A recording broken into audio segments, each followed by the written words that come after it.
Light के lecture number 3 में हम पढ़ने वाले हैं how do we see things. हमें जो ऑब्जेक्ट हैं, आसपास की चीज़ें, वो कैसे दिखाई देती हैं। इससे पहले हमने लॉज ऑफ रिफ्लेक्शन पढ़ लिया है और लाइट का इंट्रोडक्शन पढ़ लिया है। लाइट का इंट्रोडक्शन और लॉस पढ़ ली। अब हम पढ़ने वाले हैं how do we see things. हमें आसपास की चीज़ें कैसे दिखाई देती है ना। Light is a source of energy, जिस वजह से हम आसपास की चीज़ों को देख पाते हैं। लाइट एक एनर्जी का सोर्स है और जिस वजह से हम आसपास के ऑब्जेक्ट्स को लाइट की मदद से देख पाते हैं। तो मान लो एक ग्रीन लीफ है, ये कौन सी लीफ है? Green leaves. और इस पर व्हाइट लाइट आ रही है। कौन सी लाइट आ रही है? White light.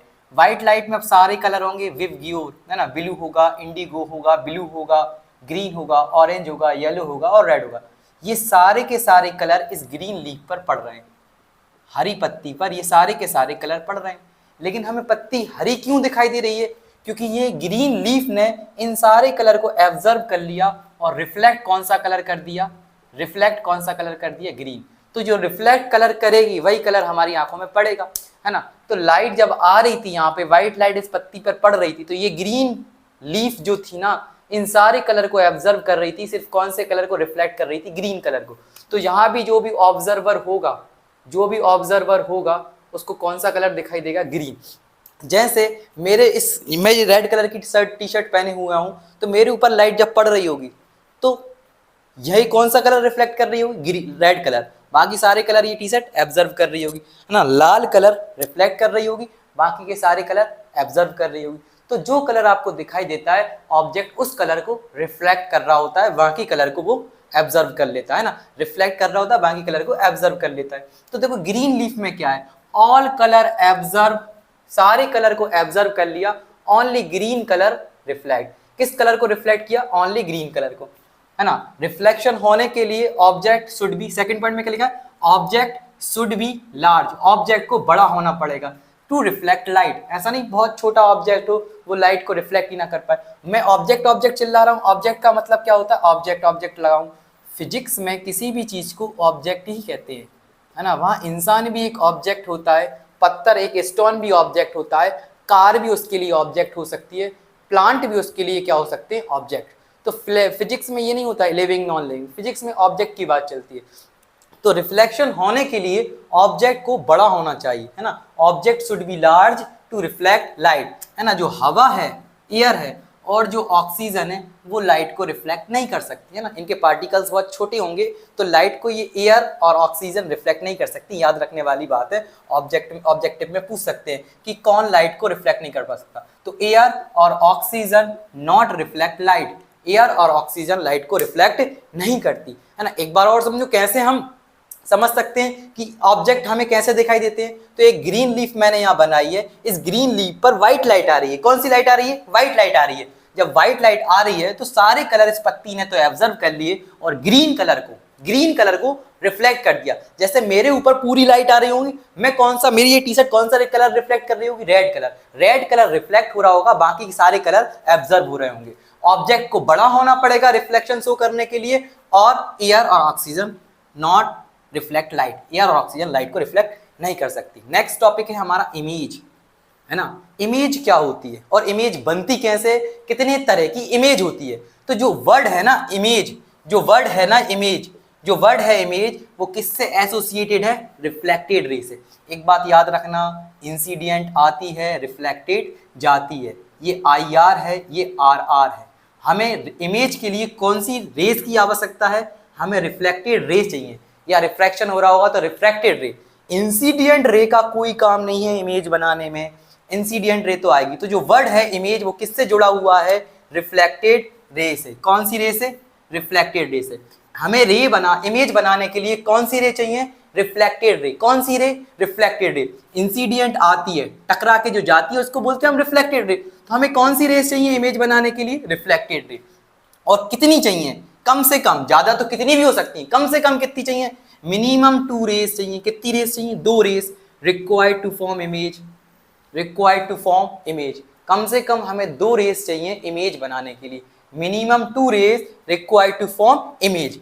अब टाइप्स कितने तरह की इमेज होती है? एक होती है रियल इमेज और एक होती है वर्चुअल इमेज। एक होती है रियल इमेज और एक होती है वर्चुअल इमेज। चलिए एक बार हम 1 मिनट में रिकैप कर लेते हैं हमने पढ़ा क्या है। हम पढ़ रहे हैं ऑब्जेक्ट कैसे दिखाई देते, how do we see things, आसपास के जो ऑब्जेक्ट हैं, कोई हरा है, कोई नीला है, कोई लाल है, कोई पीला है, कोई काला है, कैसे दिखाई दे रहे हैं? लाइट उन पे पड़ रही है, वो जिस भी कलर का ऑब्जेक्ट होगा सिर्फ उसी कलर को रिफ्लेक्ट करेगा, बाकी कलर को एब्जर्व कर लेगा। ऑल कलर ना, जैसे ग्रीन कलर की पत्ती थी तो ग्रीन कलर, जब पत्तियां येलो हो जाती हैं तो येलो कलर को रिफ्लेक्ट कर रही होती हैं, बाकी कलर को एब्जर्व। तो जिस कलर का जो भी ऑब्जेक्ट होगा वो उस कलर को रिफ्लेक्ट कर रहा होगा और बाकी कलर को एब्जर्व कर रहा होगा। All colour एब्जर्व, only green colour reflect. Object को बड़ा होना पड़ेगा रिफ्लेक्ट करने के लिए। एयर और ऑक्सीजन कोई कलर रिफ्लेक्शन नहीं कर सकती क्योंकि ये बहुत छोटी होती है। इमेज जो शब्द है वो कौन सी रे से जुड़ा हुआ है? रिफ्लेक्टेड रे से जुड़ा हुआ है। और कितनी रेस चाहिए? कम से कम 2 रिफ्लेक्टेड रेस चाहिए। कितनी? Minimum 2 race. कम से कम हमें इमेज बनाने के लिए 2 रेस चाहिए तभी इमेज बन पाएगी। ज्यादा तो कितनी हो सकती है? टाइप्स ऑफ इमेज, एक है रियल इमेज और एक है वर्चुअल इमेज। तो हम रियल इमेज, अब रियल इमेज क्या होती है? Real image is that image which is formed when reflected rays meet in actual. देखो मैंने यहाँ कौन सा शब्द यूज किया है? रिफ्लेक्टेड रे, है ना, इंसिडेंट रे नहीं किया, क्योंकि मुझे पता है और आपको भी पता है कि इमेज बनाने के लिए हमें कौन सी रे चाहिए? रिफ्लेक्टेड। और कितनी चाहिए? कम से कम 2। तो मान लो एक रिफ्लेक्टेड रे ये आ रही है, RR1 बोल दूं, और एक रिफ्लेक्टेड रे ये आ रही है जिसको मैं RR2 बोल दूं। तो ये किसी ना किसी पॉइंट पर तो मिलेंगी, किसी ना किसी पॉइंट पर तो ये आगे चल के मिलेंगी, है ना। तो जिस पॉइंट पर ये मिल जाएंगी, उस पॉइंट पर क्या बन जाएगी? इमेज। तो एक्चुअल में मिली है। Real image is that image, वो इमेज होती है जिसमें जब जो फॉर्म्ड होती है, कब?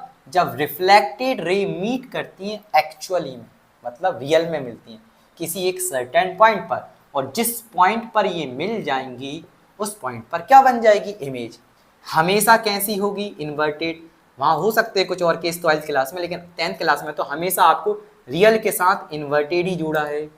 और can be obtained on screen, ये आपको स्क्रीन पर दिखती है। Can be obtained, real image को हम स्क्रीन पर देख सकते हैं। जैसे आप मूवी वगैरह देखने जाते होगे सिनेमा में, है ना, सिनेमा में जब आप मूवी देखने जाते होगे ना तो पीछे से रेज आती हैं और वो रेज एक पर्दे पर पड़ रही होती है, तो आपको इमेज भी जो है ना वो पर्दे पर ही दिखाई देती है ना। टॉकीज वगैरह में, सिनेमा घर में पीछे से रेज आती हैं। कौन सी रेज आ रही होती है? रिफ्लेक्टेड रेज, और वो एक पर्दे पर जाके पड़ रही होती है ना, उस पर्दे पर इमेज बन जाती है।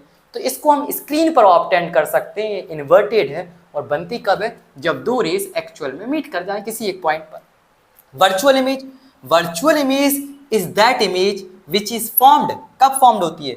जब reflected ray do not meet actual में नहीं मिलती, वास्तविक में नहीं मिलती, है ना, रियलिटी में नहीं मिलती, बट, लेकिन आगे क्या लिखा है? But appear to be meet, हमें मीट होती दिखाई देती है एक सर्टेन पॉइंट पर। जैसे बात करें तो एक रेज ये जा रही है, देखो एरो देखना कहाँ रही है ये, और दूसरी रेज ये जा रही है, तो ये कभी किसी पॉइंट पर मिलेंगी?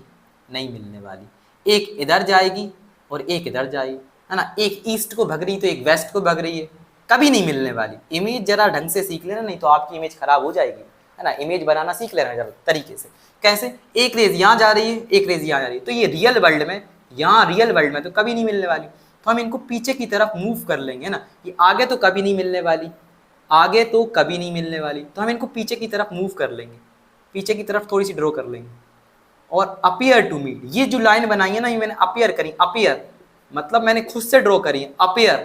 तो जिस पॉइंट पर ये मिल जाएंगी उस पॉइंट पर इमेज बन जाएगी। ये लाइन पीछे थोड़ी ना आ रही थी, ये रेस थोड़ी ना पीछे आ रही थी, मैंने खुद मिलाई है इनको। तो अपीयर टू बी मीट, क्या लिखा है? Appear to meet at certain point, किसी पॉइंट पर ये अपीयर होंगी, मिलती। एक्चुअल में तो मिल नहीं रही। देखो reflected ray do not meet actual, क्या आगे एक्चुअल में मिली है? नहीं मिली, हमने पीछे की तरफ इनको अपीयर किया है, तो अपीयर टू मूव। तो ये कैसी बनेंगी? Always erect. जब इमेज बनेगी तो ये इरेक्ट होगी। कैसी होगी? इरेक्ट। यहाँ जो इमेज बनेगी वो कैसी होगी? इन्वर्टेड। कैसी होगी? इन्वर्टेड। यहाँ कैसी बनेगी? इरेक्ट। और can not be obtained on screen, हम इसको स्क्रीन पर नहीं देख सकते, है ना। फॉर एग्जाम्पल मैं आपको बताऊं, यहाँ पे मिरर है, ये मिरर है, ये क्या है? मिरर। और मिरर के साथ आप अपनी बुरी सी शक्ल लेकर खड़े हो जाओ यहाँ पे, है ना, तो आपको अपनी शक्ल अंदर दिखाई देगी स्क्रीन के अंदर, है ना। ये रामलाल टाइप की आपकी जो शक्ल है ना वो अंदर दिखाई देगी, बाहर नहीं दिखी, स्क्रीन पर नहीं बनेगी, है ना। तो हम इसको स्क्रीन पर ऑब्टेंड नहीं कर सकते, है ना। तो डिफरेंस बन जाएगा यहाँ से। रियल इमेज में एक्चुअल में मिलती हैं 2 रिफ्लेक्टेड रे, वर्चुअल में एक्चुअल में नहीं मिलती, है ना। यहाँ इमेज ऑलवेज इन्वर्टेड बनती है, यहाँ इमेज इरेक्ट बनती है। इस इमेज को हम स्क्रीन पर देख सकते हैं, इसको स्क्रीन पर ऑब्टेन कर सकते हैं, इसको स्क्रीन पर ऑब्टेन नहीं कर सकते। तो अब हमने इमेज बना लिया। अब हमारा नेक्स्ट टॉपिक है image formation by plane mirror. Plane mirror से कैसे इमेज बनती है वो हमें सीखना है। एक बार हम रिवाइज कर लें। रियल इमेज में एक्चुअल में रेज मीट होती हैं, इसको हम स्क्रीन पर ऑब्टेन कर सकते हैं और ये इन्वर्टेड बनती है। वर्चुअल इमेज में रेज एक्चुअल में तो नहीं मिलती, अपीयर होती दिखाई देती है, मीट होती अपीयर होती है, जो इरेक्ट बनती है। कैसी बनती है? इरेक्ट। और हम इसको स्क्रीन पर ऑब्टेंड नहीं कर सकते।